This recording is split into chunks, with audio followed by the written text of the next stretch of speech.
If you're like me, this is how you typically plan a project. So you have a deadline when the project needs to be done. You assume, well, I'll just put in a consistent amount of work over however long it takes, maybe it's the course of a couple months, and I will hit that deadline. I will finish all of my tasks. But in reality, how does this usually go? Well, typically you start off a project really excited, so you have a high effort level. And then over time, that kind of drops off and you start getting a little lazier, start to procrastinate a little bit.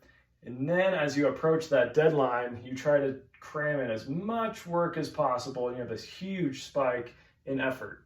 And what does that do? That usually drops your quality and often leads to you having to push your deadline out because you probably couldn't get it all done. So here's a better way to do that.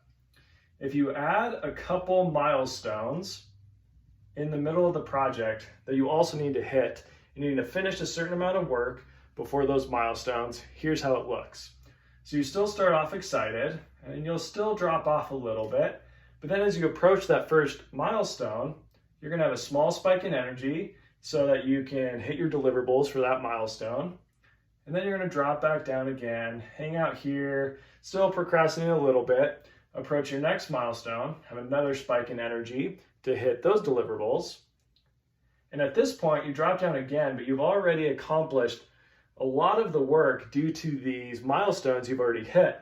So when you get close to the final deadline, you still have a spike in energy, but since you've already accomplished so much work before, it doesn't take quite as much energy. You're significantly lower than you would have been. And since you've already finished a lot of the work beforehand, you're already in a good spot and you're much less likely to have to push that deadline. This is how you meet schedules.